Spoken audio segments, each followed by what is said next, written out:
Hello everyone, welcome back to our channel. আরেকটি নতুন ভিডিওতে সকলকে স্বাগত। তোমরা আমার আগের ভিডিওটাতে দেখেছো যে আমি আসাম এসেছি, আর আজকে আমার আসামে সেকেন্ড ডে।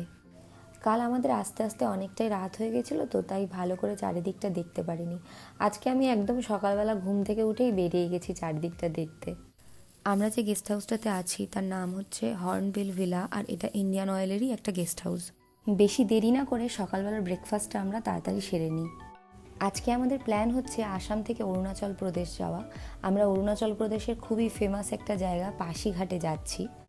ডিগবয় থেকে পাশিঘাটের ডিস্ট্যান্স 200 কিলোমিটার, আর আমাদের যেতে মোটামুটি 4-5 ঘন্টা সময় লাগবে। আমাদের প্রথমে প্ল্যান এটাই ছিল যে আমরা সকাল সকালই বেরিয়ে পড়ব, কারণ আমাদের পৌঁছাতে অনেকটাই লেট হবে, প্রায় 4-5 ঘন্টা সময় লাগবে আমাদের যেতে। কিন্তু এটা ওটা কাজ করতে করতে বেশ অনেকটা লেট হয়ে গেছে, আর এখন সকাল 10টা বাজে, আমরা সবে ডিগবয় থেকে রওনা দিচ্ছি।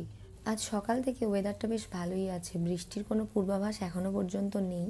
তবে কি জানো তো, আসামে না যখন তখন বৃষ্টি চলে আসে।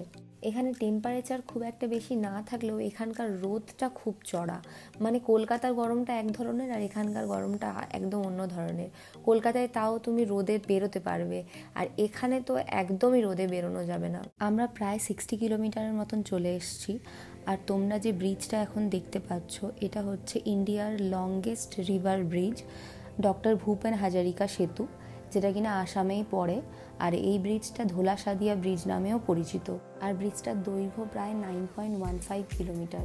এত সুন্দর দেখতে লাগছিল, নদীর ওপর পুরো কুয়াশায় ভরে গেছিল। তো আমরা কিছুক্ষণের জন্য এখানে দাঁড়াই। তারপর আমরা এখান থেকে আবার রওনা দিই অরুণাচলের উদ্দেশ্যে। আমাদেরকে এখনও অনেকটা রাস্তা যেতে হবে, আর প্রায় 11:15 বাজতে চলেছে।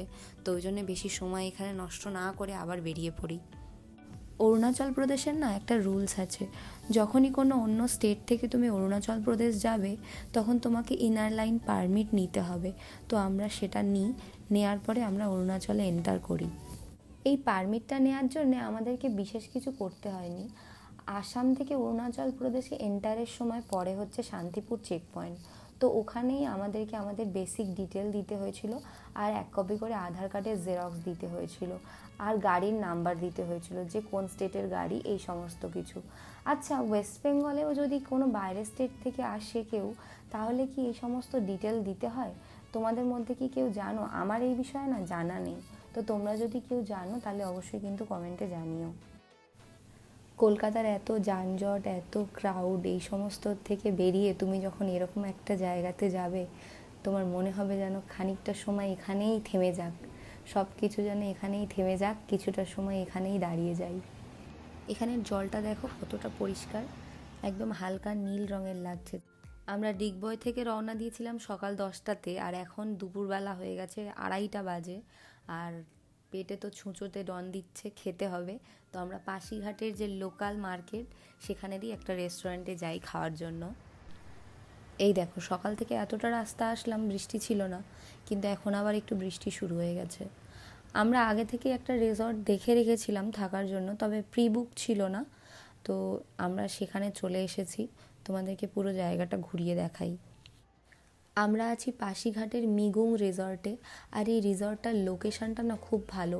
মানে প্রতিটা রুমই হচ্ছে ভিউ রুম, তুমি প্রত্যেকটা রুম থেকে নদী আর পাহাড় একসাথে দেখতে পারবে। সকাল থেকে আমাদের অনেকটা জার্নি হয়ে গেছে, অনেকটা মানে অনেকটাই। সেই সকাল 10টায় বেরিয়েছি, আর এখন 3টে বাজে। তো আমরা চেক ইনের কাজ সেরে আমাদের রুমে চলে এসেছি। রুমটা খুব সুন্দর, বেশ বড় সড়ো, মানে 2জন লোকের জন্য তো অনেকটাই বড়। আর এই রুমের স্পেশালিটি যেটা, সেটা হচ্ছে এর ব্যালকনি থেকে ভিউটা। তো তোমরা দেখো, একসঙ্গে পাহাড় আর নদী দেখা যাচ্ছে। তো কোথাও আর যাওয়ার দরকার নেই, এখানে দাঁড়িয়েই মনে হচ্ছে দিন কেটে যাবে। এখন বিকেল 5টা বাজে, আর আমরা একটু চা বানিয়ে খাচ্ছি। বাইরের পরিবেশটা যা দেখতে লাগছে, মানে আমাদের রুম থেকে যে ভিউটা মারাত্মক দেখতে লাগছে। চলো তোমাদেরকেও দেখাই কেমন লাগছে। আজকে আমাদের আর বিশেষ কোথাও যাওয়ার প্ল্যান নেই, তবে এই সামনের মার্কেটটাতে একটু এক্সপ্লোর করবো বলে বেরিয়ে পড়েছি দুজন। দুদিকে জঙ্গল আর মাঝখান থেকে রাস্তা, আলাদাই একটা লাগছে। অরুণাচল প্রদেশের লোকসংখ্যা এতটাই কম যে আমরা 7টা 7:30 বাজে এখন এসছি। তো তাও যেন মনে হচ্ছে কত রাত হয়ে গেছে, একেবারেই লোকজন নেই। আমার একটু খিদে পাচ্ছিল, তো আমরা একটা রেস্টুরেন্টে চলে এসেছি, চাউমিন অর্ডার করেছি। চাউমিনটার টেস্টটা তো ভালো ছিল, কিন্তু খুব স্পাইসি ছিল। রাস্তায় আসার সময় প্রায় দোকানের সামনেই দেখছিলাম এরকম চিকেন পুড়িয়ে বিক্রি হচ্ছে, আর প্রচুর লোক কিনছেও দেখলাম। তো আমরাও ট্রাই করলাম, তবে আমার খুব একটা ভালো লাগেনি। এই মায়াবী চাঁদের রাতে রেখে হাত তোমার হাতে, মনের এক গোপন কথা তোমায় বলতে চাই। দুদিকে হালকা জঙ্গল, আর মাঝখান থেকে এখন আমরা যাচ্ছি। এই পরিবেশে গান না গেয়ে আমি আর থাকতে পারলাম না। এখন রাত্রির 8টা বাজে, আর আমরা ফিরে এসেছি রিসর্টে আবার। তো খুবই ভালো লাগছে এই টাইমের পরিবেশটা দেখতে, একদম চারিদিকটা শান্ত নিস্তব্ধ। আর পাশে যেহেতু নদী আছে, নদীর জলের স্রোত বয়ে যাওয়ার আওয়াজ শোনা যাচ্ছে, তো খুবই ভালো লাগছে এই টাইমটাতে। এই রিসর্টের সবচেয়ে যেটা আমার বেশি ভালো লেগেছে সেটা হচ্ছে এর ইন্টেরিয়র ডিজাইন, যেটা মানে প্রত্যেকটা জিনিস একটার সাথে একটা এত সুন্দরভাবে ম্যাচ করছে, মানে ভীষণই সুন্দর লাগছে। আমরা ডিনারের জন্য আগে থেকেই রিসর্টে বলে রেখেছিলাম, আর ডিনারে নিয়েছিলাম অরুণাচলের অথেন্টিক থালি। এই ভিডিওটা এই পর্যন্তই শেষ করছি। নতুন ভিডিওতে আবার দেখা হবে। কালকে একটা নতুন ডেস্টিনেশনে যাব, তো তাই আর এই ভিডিওটা লম্বা করছি না। পরের ভিডিওতে দেখা হচ্ছে।